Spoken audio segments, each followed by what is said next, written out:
Brought you first last night, family members are speaking out on the case of a woman's body found dismembered in the 9th Ward. NOPD documents show 36-year-old Julia Dardar was the victim in an unclassified death at a home on Pauline Street. That same home is the recorded address of Benjamin Beale, who was arrested on drugs and weapons charges. Police have not confirmed if the dismembered body is in fact that of Julia Dardar, but tonight, Julia's husband is speaking out on why he believes the woman who was found in that home in the 9th Ward is his wife. She would want to be remembered as a good mother. She tried her best. And we had her ups and downs, but when she was healthy, and especially towards the end before it started, we worked hard. An emotional. Welcome to Crime Time Podcast. Do me a quick favor before we get into the video. Subscribe to the channel and, hit the like button and everything. But you heard a bit of that news footage there. This is just a couple months ago in New Orleans. And what a twisted, crazy story of like reality meets fantasy. There's some pop culture in there. It's absolutely bizarre. And when it comes to meth heads, drug use, but meth specifically, people up for days and days tweaking out. They're caught up in between dimensions. They don't know what's real, what's fake. They don't know if they're coming or going. It's scary, man. Beware, everyone. And, for anyone out there who maybe is getting high, this might motivate you to want to get clean. But you heard that loving husband, his wife had been missing, Julia Dardar. She links up with this guy, Benjamin Beale, who is now in jail. We can all rest a little easier knowing that this guy is not free. And this guy literally looks like Yellow Wolf mixed with a character from House of a Thousand Corpses or something like that. You know what I mean? And that bus on his property reminds me of something from a scary movie too. I can't think of what exactly it was, but you see, this guy has a meth lab in his house. He took to his social. You'll see a bunch of pictures from his Facebook and his social medias and stuff like that, where he actually posted Dexter filter on one of his photos, and it's like, come on, let's be honest. This guy looks like he would have a decapitated human body and a meth lab in his house. I mean, let's be honest, man. Sorry, Yellow Wolf.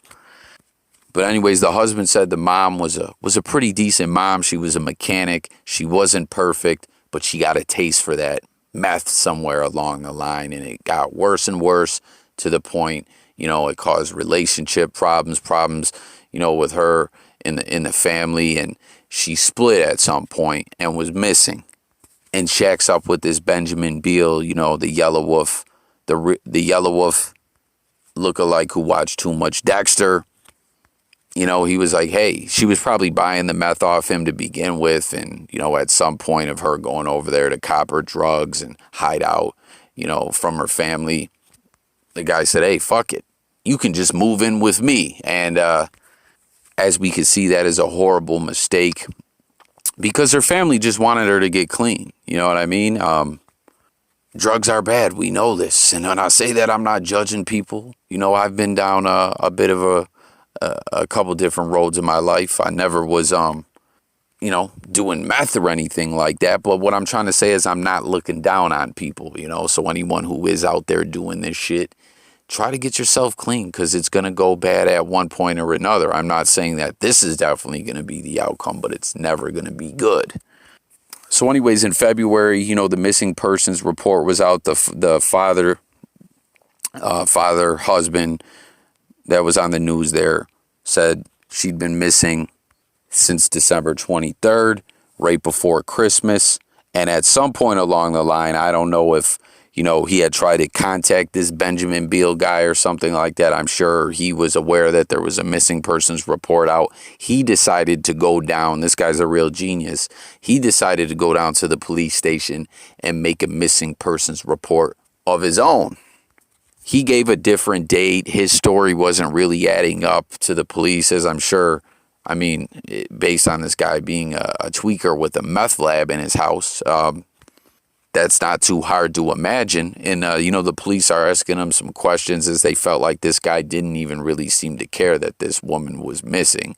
And when they asked him why he hadn't come down sooner, he said, "Oh, I lost my cell phone." Can you believe this guy? Probably in his condition, he probably thought that he was seeming convincing or whatever, but the cops weren't buying it. They ended up, putting in paperwork, filing it up. A judge signs off on a search warrant to go over to the house. And when they get to the house, they find the meth lab and all kinds of crazy shit, weapons. In a safe, they found this woman's ID, other, paperwork and stuff like that tied to her. And they find cords running out to that bus. Again, I can't think of what that reminds. Is that from A House of a Thousand Corpses? Did they have some kind of bus in their front yard? Or am I thinking of like Twisted Metal, the old PlayStation game? I don't know. But they go into the bus, they follow the cords, and they're hooked up to a deep freezer that had a headless torso.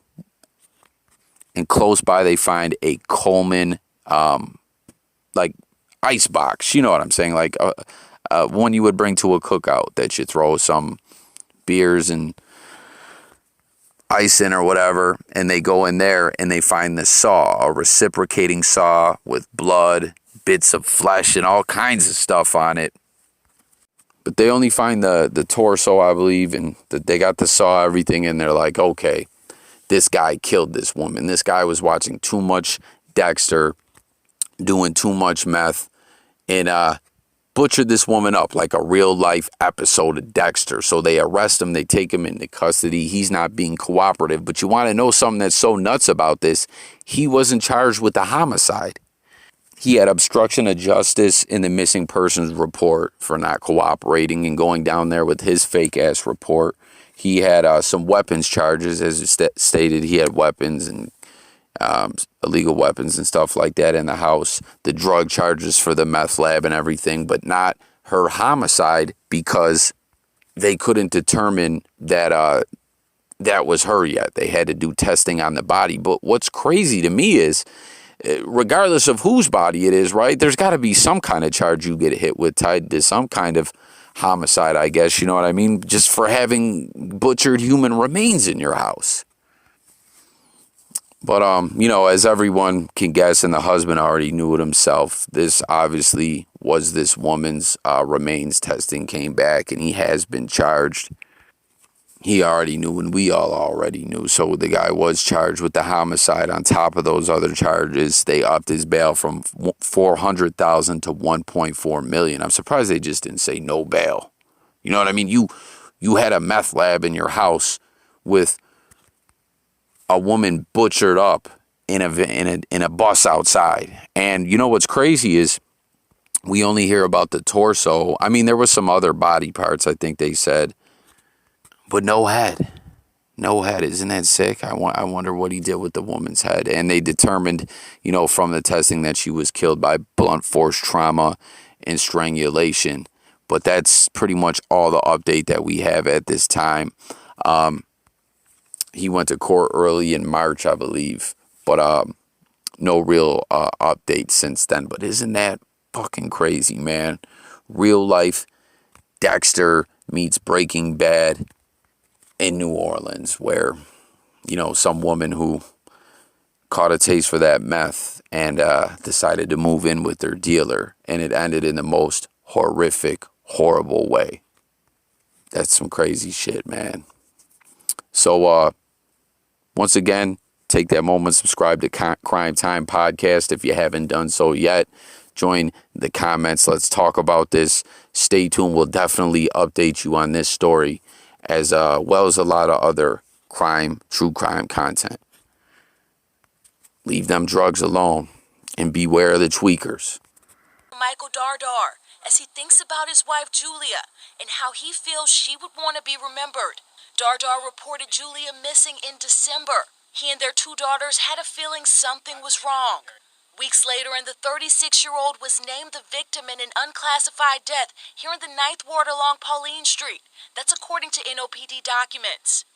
I knew she was going down a bad road, but this gruesome way that this ended it's beyond belief. Just Tuesday, NOPD found dismembered remains inside of a freezer in a bus next to the very residence along Pauline. Still, officials have yet to confirm if the remains are that of Dardar. But for Micah, he says he's already done the math. There's very little doubt in my mind. She's been off the grid completely from about the time that this would have occurred.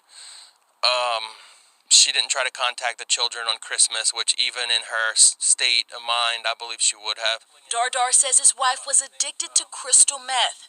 She had started to live with this man, Benjamin Beale, who owns the home, months before.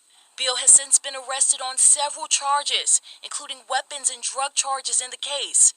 But so far, no charges for Dardar's death. I believe that he is one of the people responsible, but I believe that there's a larger network of people that may have had some direct or indirect involvement with this situation. She fell down a downward spiral that we were trying since June to get people to listen and help. Meanwhile, other family and friends of Julia say they're also devastated. The mom was known for being caring and creative, with a love for working on cars as a mechanic. But Dardar says drug addiction was a sore spot. This is a big gap that is a big emptiness in our lives now because, we always did think that she would eventually get better and come back. Now, Dardar says he's hoping for more information on exactly